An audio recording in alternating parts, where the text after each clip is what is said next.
Aloha. Talk to me. Like, What is your name? my name is Stella. Ahkoi Perry. Born January 24th, 1946. Keanae. Oh, you grew up in Keanae. Grew up in Keanae. Youngest of 10. 6 girls, including myself. 4 boys. Are you that? What number are you? I'm the youngest, number 10. Actually, I when I look at my birth certificate, I think I was number 15. Oh, We had some that died in a 1946 tidal wave, I was told. And I think my mom also had twins. So, but I don't know. how was life growing up in Keanae? Can I, before, and today I don't know, but there's more people. Was nice. It was almost like the beginning of the COVID. You could sit and lie down on the road, and there was no traffic. We knew everybody who was passing by the sounds. You know, like there was this one person who would pass by every morning, click, clock, click, clock, click, clock. And that intrigued me, so I'd run. And I'd say, oh, I forgot his first name, but his last name was Alu. And he had a watercress patch up in Pinao. But he was driving where it's a horse and buggy contraption. Every morning you'd hear clip. Then in the evening he'd pass by, go home. Wow. That was the only noise, normally. And then there was Rito on his truck. He did, I guess, carrying freight before. And I kind of remember Pinky, but I forget what he used to do. I can't remember if he did the mail or whatever it was. But life in Keanae was slow. We didn't know what going to the store was. Everything we ate came from the land, either from the ocean, the mountain, or we planted a garden. There was no candy. Only until probably when I was like about 8 years old, I think, or 9 years old. Elmer Ching's mom, Mrs. Ching, opened up a store where she sold canned goods. Oh, that's when they brought the mail, and Keanae store became the post office. That's where you picked up your mail. Oh, where in Keanae was Keanae, this? the store used to be like, if you pass by today, you would see it's empty. But there was a building, and there was also a movie theater.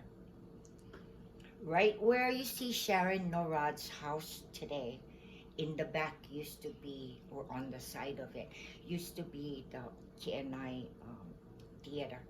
And on the side of it, I think they probably sold gas too, because I remember as a kid walking in the back, and there was a pump. But the front building was kind of oblong, and that was their store, and part of it was used for mail drops. I see.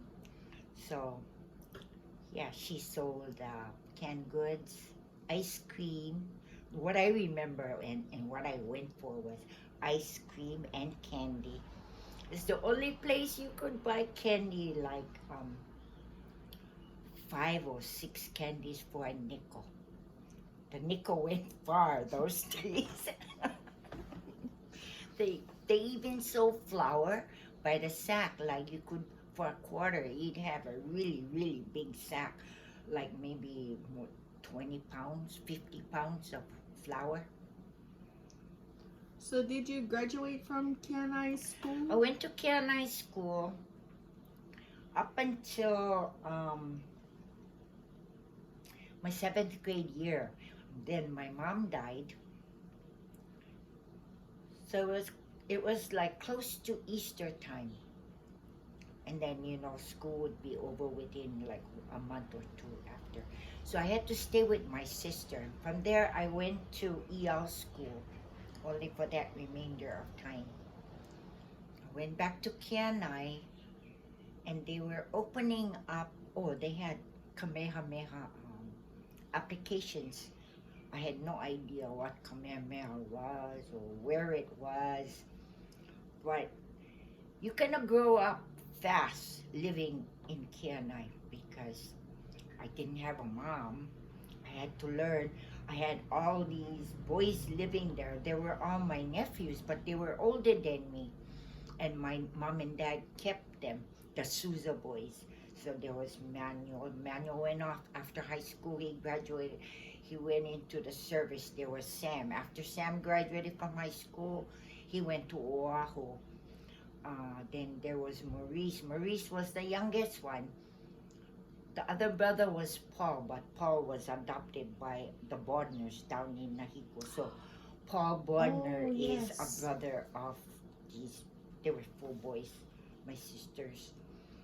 So one day, we ate what we had. I can't remember. I think my dad or anybody who was hungry would be cooking. Finally, these boys came into my bedroom one night and he says, Stella, you have to cook.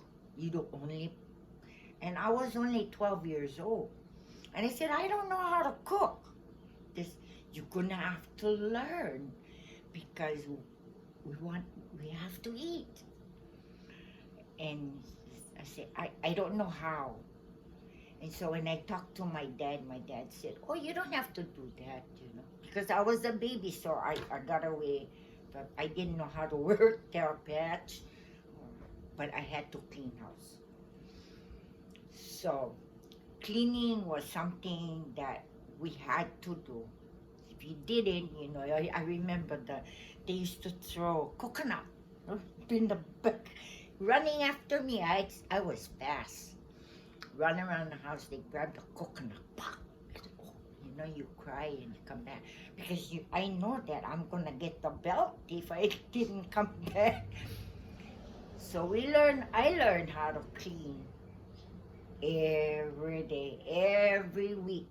My job was, the cement had to be this color, not brown or not, mildew or what. Had to be gray and had to be clean. Everything had to shine, and they know when they walk, or you didn't do your job, so you're okay. So it was either getting a coconut behind the head or the belt. I did it. So my brush became half of a coconut. So you take the coconut, you take the meat out, and all that bristles. That's what we used to scrub. Oh. By golly. And that was hard work. So yeah, strong muscles. We knew how to wash. Washing was not by no more these washing machines and dryers. Scrub, with That was also one of your chores. Yeah. Washing clothes, and they were all men. The clothes was not clean. The kind you gotta soak a couple of days and then scrub them up with the brush. We used the rock as our scrubber, yeah. So So then I had to cook. Know how to cook. What do? You take the meat out, and you do this. Okay, so it was by trial, errors. Eventually, I guess I was a good cook because they said, oh, that was really good. Kind of tasted like, grandma's. And then I could read. I don't know how I learned how to read syllables, I guess, but comics. We had outside toilet. So if you had to use the toilet, You had to walk all the way up. It was close to the how tree too. You know, the house down there. Walk up there, use the bathroom. Had comics, go choke comics. That was what you used to wipe, yeah. But I learned to read from reading comics. Mm. So whenever there was, my mom had recipe books, a lot of them. That's what I read, and I taught myself how to bake by, oh, put this in a bowl or do this, and that's what it was. And our oven, I kind of missed that, but that's how I learned how to bake. Was a portable. We use kerosene stoves. You fill up the kerosene on the side, tilt it upside down, and light. I think had two two burners. Yeah, one on each side. This one had. So you light the two burners, and you took this portable oven and put it on top of the stove. So Oh. when the thing heated up, it baked. I don't know if my baking was, like today kind or what, but it was okay. It worked. And then I brought my oven. It became mine because my mom was, had died. And I still had it in Keanae, even though my dad had bought a new stove and it had an oven. But I was scared of the oven because you had to light it with a match and it was gas. And every time the thing would go boom, so I said, well, I ain't using you. I was scared until I finally knew how to turn it on. So I used a portable oven up until the late 60s. Wow. I brought it to Hana and I got married in 1967. I was still using that oven until it had a great big hole. So I put it on the, I still remember where I left it. Probably still get some remnants of it. Down in the camp, the old camp had one stone wall, yeah. In the back of Bill Chang's place. Oh. That's where we used to live. And I put it over there, and that's the best oven I ever had. And I tried to look for it, and I found out that Coleman sells it. So I says, oh, that would be neat to have, because when you go camping, you can take this portable thing. But you need a kerosene stove or something, with two burners. And nowadays kerosene more expensive, yeah. I think so. Yeah, Don't know. not like before. That was actually the cheaper thing to purchase. So after I finished EL school, I went back for my 8th grade year at Keanae. And then I filled out this application to go to Kamehameha. I don't think of myself as a good student. It was just, I think, the circumstances. And the guy that came, I still remember him, Mr. Gross. His name was Gross, Gros. I told him about my what had happened. My mom had died, and then we live in Keanae, so I needed to find a place to go high school. So he said, well, where would you go? I says, well, the only other place, and I have family up in Hana. I have a brother up in Hana. I would have to come to Hana to live with them in order to go to high school, or ask one of my sisters to move to Kahalui so I can go to, there are other high schools there. And the next thing was I got a letter, or you were accepted to Kamehameha. So I says, okay, so that's a load off my back. Yeah. Tuition was only $124. Oh wow. And we couldn't afford $124. Yeah. My dad worked for the county and he made 50 cents a day. A day. A day. 50 cents. It's amazing when you think this is. I didn't know that, but I keep hearing them say that with 50 cents they were able to buy a quarter, a sack of flour, all the necessities that they needed. And so I said, wow. So different, yeah. And he had worked first in Keanae, and then eventually, I think he was part of the group that went to work up in Maui. And he would come home on weekends only, but it was 50 cents a day. And things were so cheap, you know. They could buy flour, they could buy rice, everything. But then, of course, the protein always like you got goat from Kaupo, pigs from the mountain, go fishing, fish, whatever. But yeah, $124. I still remembered that, you know, and this is today it was what? And I couldn't afford it. So I went scholarship. Oh, great. I went scholarship for 1 year because Hansel, my brother, the one above me, he would pay for my tuition of going to school. So I never forgot. Because you're the youngest, yeah, I didn't work therapists. I don't know how to work therapists. They gave me all the breaks, and he says you go to not Hana school, but you go to Kamehameha. And so I went, and after I finished, he says, "You in school again?" And I says, "Are you kidding?" So I didn't go to college. I said, but Jimmy says, "Yes, you did. You went diaper college." So yeah, Wow. so Keanae I always have fond memories of what I did. It wasn't too much playing. You know, the fun things we did. What did we do? There was you see, I forget the name of the river now. Down below, we built rafts.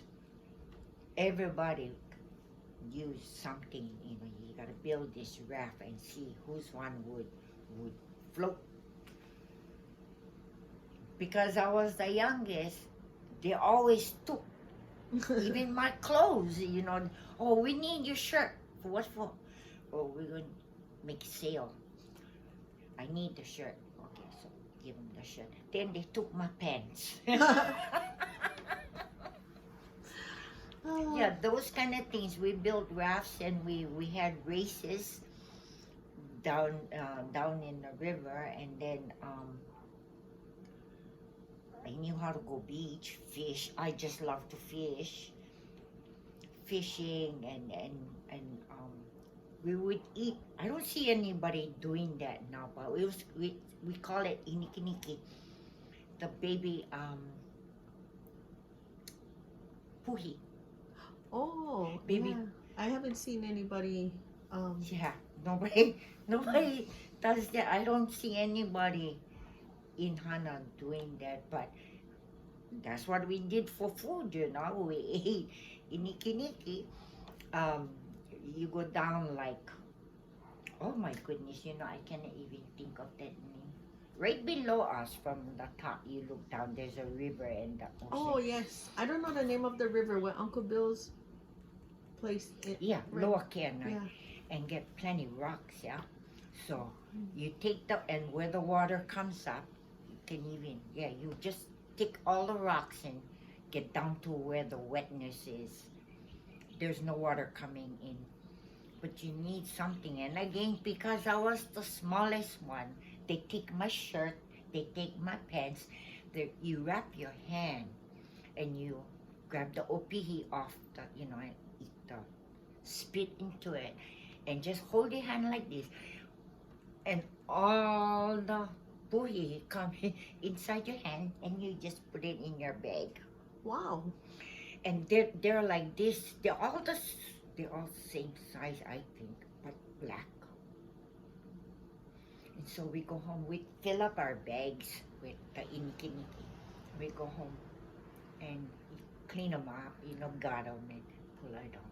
And then mom would make cook it with like teriyaki, uh, shoyu, sugar, and garlic. Oh, it was you. When you eat it, you hold the head, and you just Fried?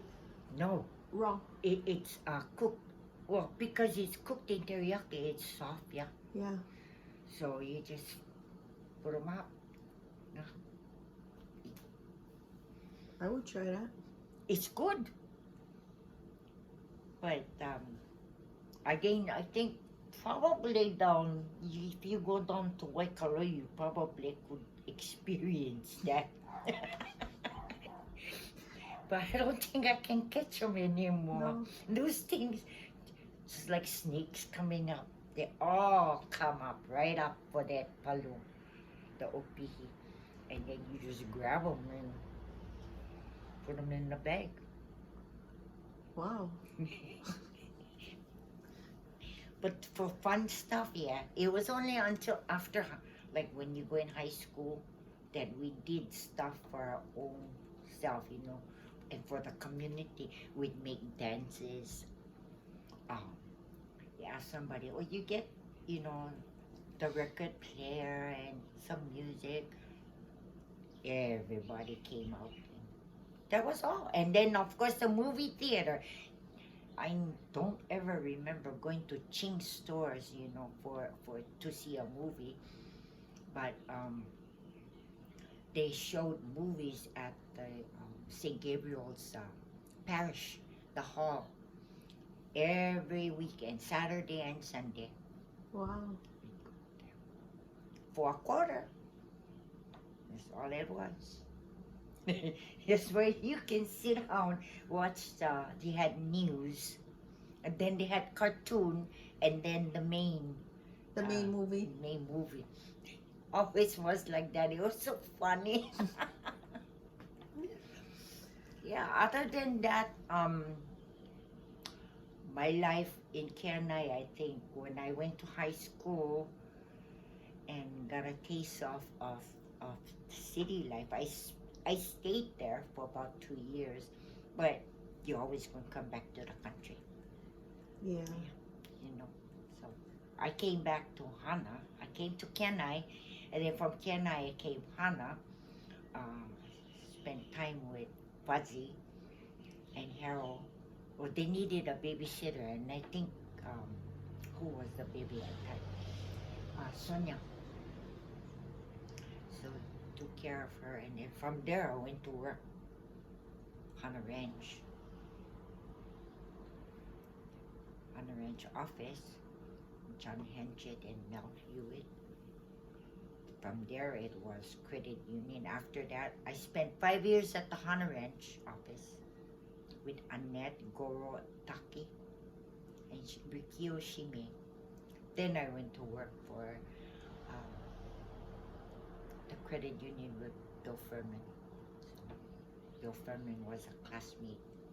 Oh, Bill's your classmate. At Oh. Kamehameha. Yeah. If there's one message that you could document or pass down to your children, your grandchildren. To my grandchildren, I would say, nothing comes easy. You have to work for what you want. It's today. It's always, Grandma, can I have that? And I says, what do you want it for? Oh, well, just because I want it. She says, no. You don't know what it took for us to get it. So yeah, nothing comes easy. You need to work for it, and once you work for it, and earned it, you're gonna realize that How hard it is Yeah. to get those things that right, we Yeah. want instead of need. right. It says, and then they always say, oh, I want that. This is, what do you want it? Oh, because so it says, if somebody has it, doesn't mean that you should have it. You have to work for it. Thank you so much for sitting down with me today. Oh, thank you for talking story with